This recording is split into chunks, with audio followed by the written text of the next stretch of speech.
plus en plus coupé. Ce qui a explosé au cours des 20 dernières années, ce sont les drogues de synthèse. Drogue de synthèse, c'est purement chimique. C'est fait en laboratoire clandestin. Et on estime que depuis les dernières années, il y a une nouvelle drogue de synthèse qui est inventée à chaque jour dans le monde. OK? Principalement en Chine. Vous savez que le fameux fentanyl dont on parle beaucoup, ça provient à 100% de la Chine. Et comment c'est fait, les drogues de synthèse? C'est extrêmement ingénieux. Prenons par exemple la méthamphétamine. La méthamphétamine, c'est ce qui est contenu principalement dans le pays de l'ecstasy, des peanuts, comme on dit.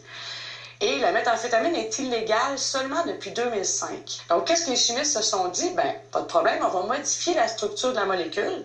On va enlever un atome d'oxygène, ajouter un atome de carbone, etc., pour en modifier l'identité, pour que ce soit pas encore illégal. Mais au niveau de l'euphorie, ça peut être à peu près des effets similaires. Le problème, c'est que quand on joue avec des molécules comme ça, on peut aussi les rendre extrêmement dangereuses. Fait que ce qu'on retrouve aujourd'hui sur le marché, on le sait pas. Et récemment, j'ai eu la chance de travailler sur des sites de festivals de musique. Et il y avait des gens qui réagissaient mal à certaines drogues. Et là, ils venaient nous voir. Puis là, je leur demandais, qu'est-ce que tu as pris? Puis là, je me faisais répondre du 2CB ou du 4FA. Même moi, je savais même pas de quoi ils me parlaient par moment. Fait que j'allais vérifier ce que c'était. Fait qu'il y a une explosion, là. Il y a vraiment une explosion de drogue de synthèse. Et c'est vraiment devenu, je dirais, la roulette russe consommée maintenant. Quand est-ce que tu sais ce qu'il y a dedans? Ben, c'est quand tu le prends.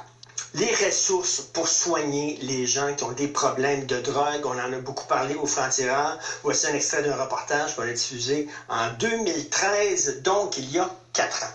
Le Centre Portage de Montréal accueille 25 mères accompagnées de leurs enfants pour qu'elles réapprennent à prendre soin d'elles et acquièrent des compétences parentales. C'est souvent le dernier recours avant que les services sociaux n'interviennent et ne séparent la maman de ses enfants. Aujourd'hui, je vous quitte la tête haute, pleine de confiance. Confiance en moi, en tant que maman et en tant que femme. Merci, Portage. Vous m'avez sauvé la vie.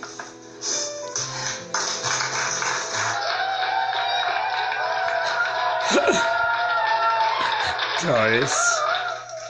L'importance d'avoir des ressources pour aider les gens qui ont des problèmes de drogue. Sur l'histoire de la légalisation du pot, là, c'est quoi le pourcentage de cet argent-là qui va aller justement pour aider les gens qui ont des problèmes? N'oubliez pas que chez les toxicomanes, les dépendants, les alcooliques, les pharmacodépendants, les joueurs pathologiques, il y en a au moins 50 à 70% qui ont des problèmes de santé mentale primaire, qui étaient là bien avant la consommation. Et depuis qu'on a désinstitutionnalisé les gens qui ont des problèmes de santé mentale, où est-ce qu'ils sont, ces gens-là? Ils sont dans la rue, puis ils consomment. Et il faut intervenir à la base, puis à la base, ça veut dire de réouvrir des centres, réouvrir des lits. Portage Mère-Enfant est un excellent exemple. Portage Mère-Enfant est bien établi, mais ils ne sont pas si riches que ça. En 2005, il y a 12 ans, on a fait un reportage sur une nouvelle drogue qui était très bizarre, là, qui était l'ecstasy. On regarde ça.